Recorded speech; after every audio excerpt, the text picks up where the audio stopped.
Hello, Tar Heels. Welcome to this Friday, the 13th edition of Carolina Now. I'm Timothy Jones. Chapel Hill police discovered 2 dead bodies yesterday in a vacant house in Deming Road. The house that has been on the market for over a year, according to neighbors, is right off of East Franklin Street. The realtor found that bodies inside and called the police shortly before 4 p.m. Thursday. The investigation is ongoing and police haven't released any information pertinent to the case. In a press release, Chapel Hill police wrote that they don't believe that there is a threat to the community at this time. We will keep you informed as updates come in.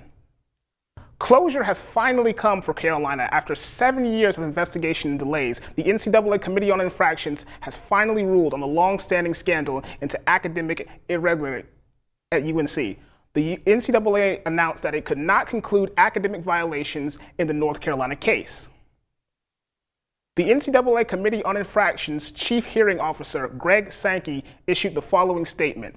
While student athletes likely benefited from the so-called paper courses offered by North Carolina, the information available in the report did not establish that the courses were solely created, offered, and maintained as an orchestrated effort to benefit student athletes. NCAA policy is clear. The NCAA defers to its member schools to determine whether academic fraud occurred, and ultimately, the panel is bound to making decisions within the rules set by the membership. Yesterday marked the 224th birthday for Carolina. North Carolina Governor and UNC alumnus Roy Cooper gave this year's keynote address. Overwhelms me. Now, perhaps evidence of events in our world today should point me in an opposite direction.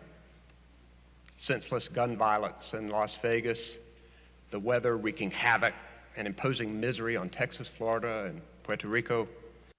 Cooper also says that improving public education and teacher pay in North Carolina is important. He challenged the audience to push state leaders to improve funding for all public education. Tar Heel fans, tonight is the big night. The 15th annual Late Night with Roy will be held tonight in the Dean Smith Center at 7:30. Just like in years past, the event will be filled with skits and a scrimmage giving fans their first look at the 2017-2018 Tar Heel basketball team. Doors will open for Late Night with Roy at 4 o'clock. Volleyball will play Virginia Tech at 5 o'clock, with Late Night with Roy following right after. The event will be hosted by TNT basketball analyst and UNC alum Kenny Smith. The Tar Heels will also be putting up their 2017 National Championship banner, so you don't want to miss it.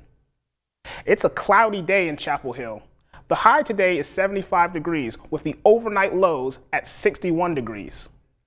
Now we go to Brian Keys for This Weekend in Sports. What's going on, Brian? Thanks, Timothy. On Saturday, the field hockey team takes on our ACC rivals Louisville and then plays VCU on Sunday. The team looks to improve to 13-2 by the end of the weekend. The women's soccer team plays Boston College on Saturday at 7 p.m. up in Massachusetts as they start the latter end of their conference play. And of course, the Tar Heels football team is taking on the Virginia Cavaliers this Saturday. The Cavaliers are entering the game 4-1, and UNC will need to bring everything it has if it wants to keep and try to salvage the season. Back to you, Timothy. Thanks, Brian. That's all we have today for Carolina Now. Thank you for watching, and if there's something you want us to cover, tag us.